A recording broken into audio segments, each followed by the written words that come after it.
إنا جعلناه قرآنا عربيا لعلكم تعقلون۔ بسم اللہ الرحمن الرحیم۔ السلام علیکم ورحمۃ اللہ وبرکاتہ۔ میں محمد اسامہ سرسری،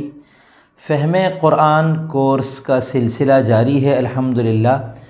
آج ہم انشاءاللہ سورہ بقرہ کی آیت نمبر 26 پڑھیں گے، اور اب تک ہم 25 آیات اس کی پڑھ چکے ہیں، سمجھ چکے ہیں۔ آیت نمبر 26 ہے: اعوذ باللہ من الشیطان الرجیم، بسم اللہ الرحمن الرحیم۔ ان اللہ لا یستحیی ان یضرب مثلا ما بعوضۃ فما فوقها فاما الذین آمنوا فیعلمون انہ الحق من ربهم واما الذین کفروا فیقولون ماذا اراد اللہ بہذا مثلا یضل به کثیرا ویہدی به کثیرا وما یضل به الا الفاسقین۔ اس آیت مبارکہ کا ترجمہ ہے: بے شک اللہ اس بات سے نہیں شرماتا کہ وہ کسی بات کو واضح کرنے کے لیے کوئی بھی مثال دے، چاہے وہ مچھر جیسی معمولی چیز کی ہو یا کسی ایسی چیز کی جو مچھر سے بھی زیادہ معمولی ہو۔ اب جو لوگ مومن ہیں وہ خوب جانتے ہیں کہ یہ مثال ایک حق بات ہے جو ان کے پروردگار کی طرف سے آئی ہے، البتہ جو لوگ کافر ہیں وہ یہی کہتے ہیں کہ بھلا اس حقیر مثال سے اللہ کا کیا مطلب ہے۔ اس طرح اللہ اس مثال سے بہت سے لوگوں کو گمراہی میں مبتلا کر دیتا ہے اور بہت سوں کو ہدایت دیتا ہے، مگر وہ گمراہ انہی کو کرتا ہے جو نافرمان ہیں۔ آپ نے اس آیت مبارکہ کا ترجمہ ملاحظہ کر لیا، جس میں اللہ تعالیٰ یہ بتا رہے ہیں کہ اللہ تعالیٰ مچھر جیسی مثالیں بیان کرنے سے نہیں شرماتا۔ دراصل جب منافقین کے بارے میں اللہ تعالیٰ نے مثالیں بتائیں کہ ان کی مثال ایسی ہے کہ جیسے کوئی جا رہا ہو اور اندھیرا ہو جائے، بارش ہو جائے اور پھر بجلی چمکنے لگے، تو جب اندھیرا ہو تو وہ رک جائے، جب بجلی چمکے اور روشنی ہو تو وہ چل پڑے، تو یہ منافقین کی ایک قسم کی مثال ایسی تھی۔ تو یہ ایسی جب مثالیں ان کے بارے میں آئیں تو انہوں نے کہا کہ اگر اللہ اتنا ہی بڑا ہے تو اتنی چھوٹی چھوٹی مثالیں کیوں بیان کر رہا ہے۔ ایسے ہی قرآن کریم میں اللہ تعالیٰ نے ایک جگہ مکھی کا تذکرہ کیا ہے کہ ان کے جو بت ہیں یہ مکھی تک نہیں بنا سکتے، اور کافروں کے جو بودے قسم کے دلائل ہیں ان کو اللہ تعالیٰ نے مکڑی کے جالے سے تشبیہ دی ہے۔ اس پر وہ لوگ یہ اعتراض کرنے لگے تھے کہ اتنا بڑا قرآن آپ اس کو کلام الہی کہتے ہو، آپ اس کو کہتے ہو کہ یہ انسانوں کا نہیں، اوپر سے اتر رہا ہے، فرشتہ لے کر آ رہا ہے، اللہ تعالیٰ نے دیا ہے، تو اگر اتنا بڑا کلام ہے تو اتنی چھوٹی چھوٹی مثالیں کیوں بیان کی جا رہی ہے؟ اس کے اندر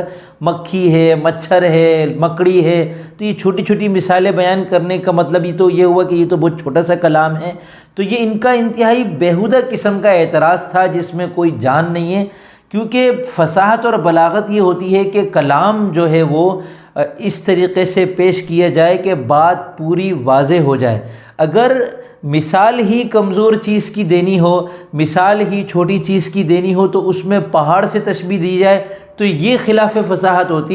ہوتا، اور اس صورت میں یہ کہا جاتا ہے کہ بھئی اتنے بڑے خالق و مالک کا کلام ہے تو اتنی چھوٹی مثالوں کے لیے اتنی بڑی بڑی چیزوں کو کیوں پیش کیا جا رہا ہے؟ تو یہ تو فصاحت اور بلاغت کے عین مطابق ہے کہ اگر چھوٹی چیز کی مثال دینی ہے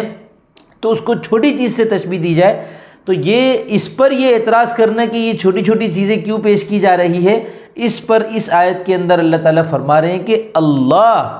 اپنی تمام تر صفات کے ساتھ مچھر جیسی مثال کو بیان کرنے سے نہیں شرماتا، مگر بات یہ ہے کہ جب کوئی اللہ پر ایمان لے آتا ہے تو اللہ کی طرف سے آنے والی ہر بات اس کے ایمان کو بڑھاتی ہے اور وہ کہتا ہے کہ یہ حق ہے، اور جب کوئی ضد پر آ جاتا ہے اور اللہ کو نہیں مانتا، تمام دلائل کے باوجود اللہ کا انکار کرتا ہے، تو اب ہر آنے والی اگلی آیت کا چونکہ وہ انکار کر رہا ہوتا ہے تو یہی قرآن ایمان والوں کے لیے مزید ہدایت کا ذریعہ بنتا ہے، اور یہی قرآن اہل کفر کے لیے، اہل فسق کے لیے، نافرمانوں کے لیے مزید گمراہی کا ذریعہ بنتا ہے کہ وہ ہر اگلی اترنے والی آیت پر اس کا انکار کر رہے ہوتے ہیں۔ تو اس کو اللہ تعالیٰ اس آیت میں تفصیل کے ساتھ بیان فرما رہے ہیں۔ اب ایک ایک لفظ کو سمجھ لیں۔ ان اللہ، بے شک اللہ۔ اب میں یقین کرتا ہوں کہ آپ کو ان کا ترجمہ سمجھ میں آ چکا ہوگا۔ لا یستحیی یہ ایک فعل ہے،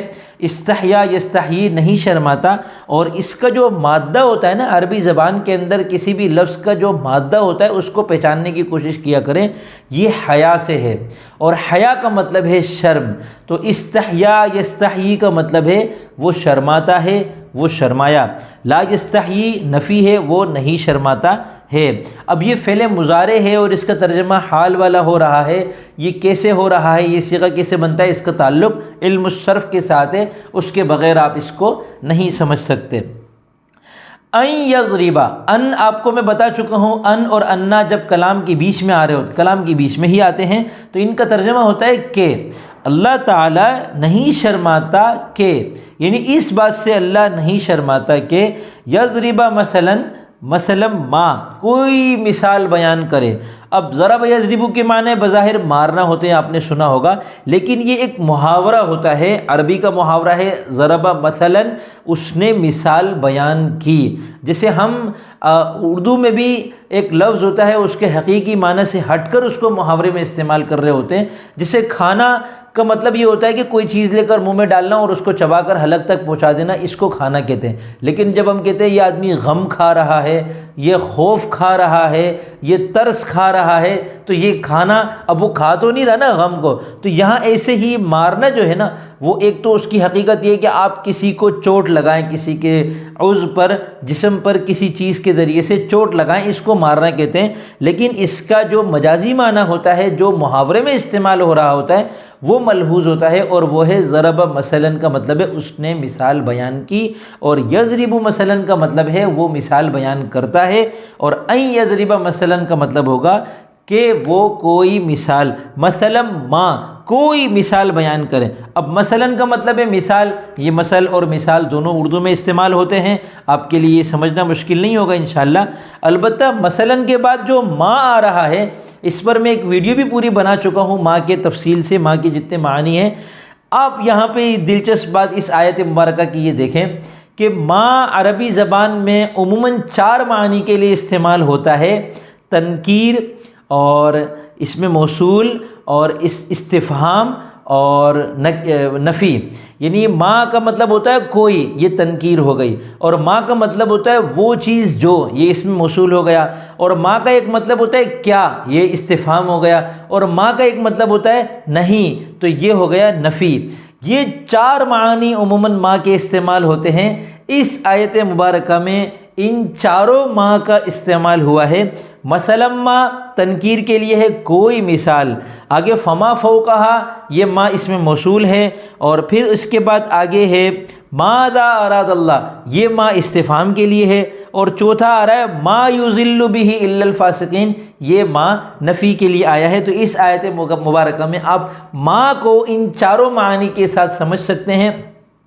میری ماں والی جو ویڈیو ہے وہ آپ دیکھ لیجئے گا، اس میں کمنٹس میں بہت سے لوگوں نے یہ سوال کیا ہے کہ کیسے پتہ چلے گا کہ ماں اس میں موصول ہے، کیسے پتہ چلے گا ماں استفہام ہے، کیسے پتہ چلے گا ماں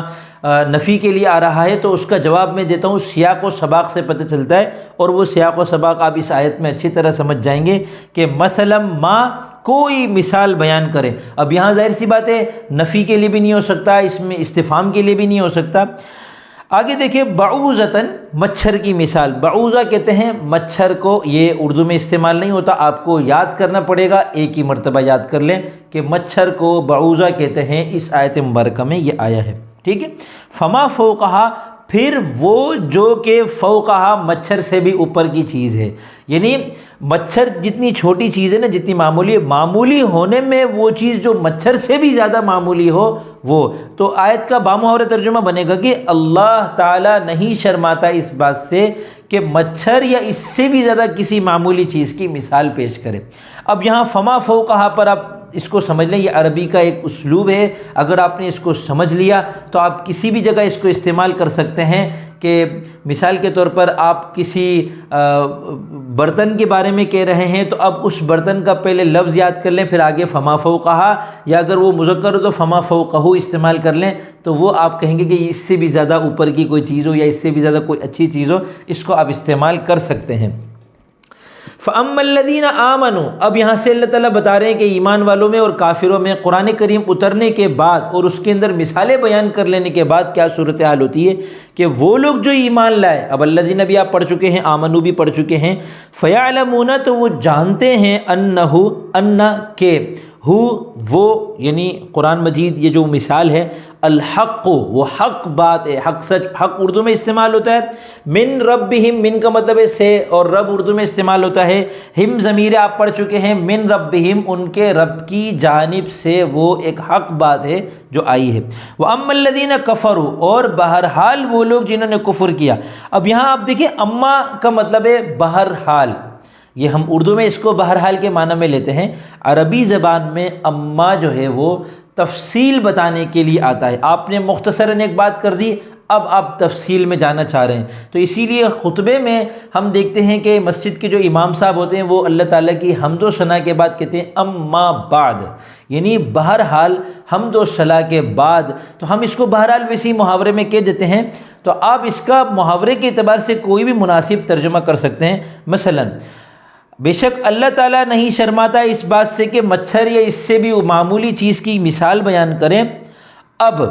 وہ لوگ جو، اب یہاں اما کا ترجمہ ہم نے کیا اب، کیونکہ اب اردو میں ایسے موقع پہ تفصیل کے لیے بھی آ جاتا ہے۔ ایک تو اب کا مطلب ہوتا ہے ابھی، ایک ہم کوئی بات کرتے ہیں، ہم ایک مختصر ایک بات کرتے ہیں، پھر ہم ایک اس کے بعد تفصیل بتانے کے لیے ہم کہتے ہیں اب میری بات دھیان سے سنو، تو یہ اس طریقے سے آپ اس کو کہہ سکتے ہیں۔ اور اسی طرح جب اما 2 مرتبہ آ رہا ہوتا ہے تو ہم اردو میں جس طریقے سے 2 مرتبہ تفصیل کے اندر ہم الفاظ کو ملاتے ہیں، یہاں اس کا ترجمہ بعینی وہی کر سکتے ہیں۔ تو ہم اس کو یوں کریں گے، اب وہ لوگ جو ایمان لائے تو وہ تو جانتے ہیں، یعنی وہ یقین رکھتے ہیں کہ یہ تو ان کے رب کی جانب سے ایک حق سچ بات ہے، رہے وہ لوگ جنہوں نے کفر کیا۔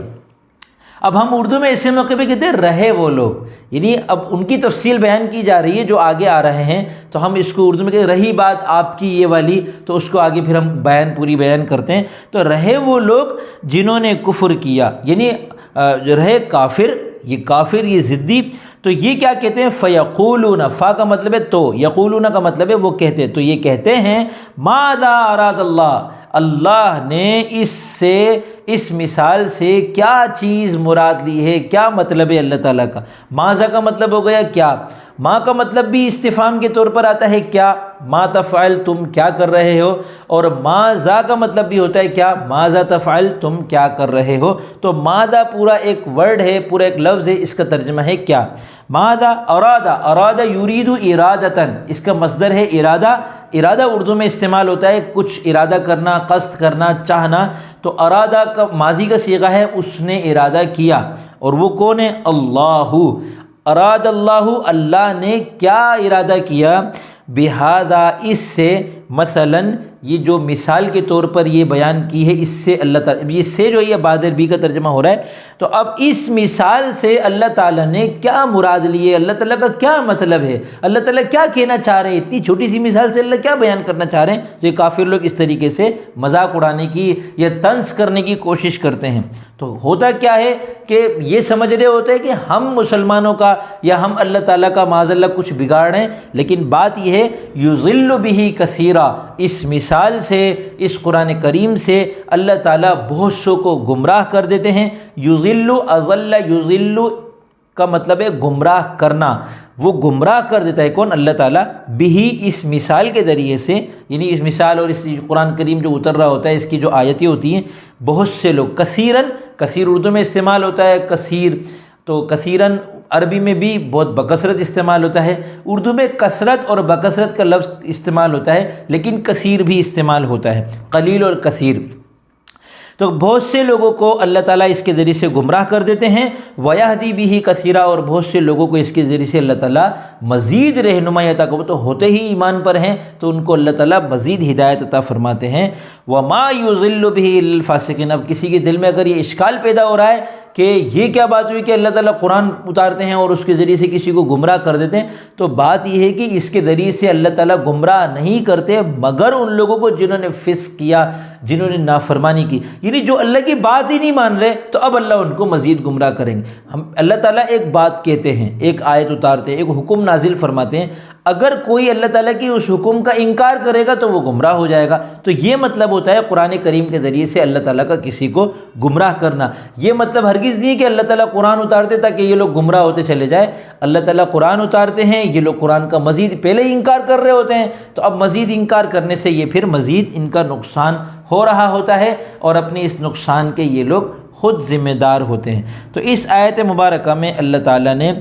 چھوٹی چھوٹی مثالیں بیان کرنے کو پر جو ان کا اعتراض تھا اس اعتراض کو دور کیا، اور اہل ایمان کی تعریف کی اور کافروں کی برائی بیان کی۔ اور یہ جو الفاسقین آیا ہے نا، وما یضل بہ الا الفاسقین، اس کے ذریعے سے اللہ گمراہ نہیں کرتا مگر فاسقین کو۔ فاسقین کا مطلب ہے نافرمان لوگ۔ اب یہ کیسے لوگ ہیں؟ آگے آیتوں میں اللہ تعالیٰ نے ان فاسقین کی صفات بیان کی ہیں، جو انشاءاللہ ہم اگلی ویڈیو میں تفصیل کے ساتھ ان کو سمجھیں گے کہ یہ جو گناہ گار ہوتے ہیں، نافرمان ہوتے ہیں، ان کی کون سی صفات ہے، تو تاکہ اللہ تعالیٰ ہم کو ان صفات سے بچائے جو آگے اللہ تعالیٰ نے الذین ینقضون عہد اللہ، کہ یہ لوگ عہد توڑتے ہیں اور رشتہ داریوں کے ساتھ برا سلوک کرتے ہیں، رشتہ داریاں توڑتے ہیں، زمین میں فساد مچاتے ہیں۔ یہ ساری جو صفات ہیں یہ انشاءاللہ ان کو ہم تفصیل کے ساتھ اگلی آیت میں سمجھیں گے تاکہ ہم ان سے بچ سکیں اور اپنے اللہ تعالیٰ کو راضی کر سکیں۔ اب اجازت دیجیے، السلام علیکم ورحمۃ اللہ وبرکاتہ۔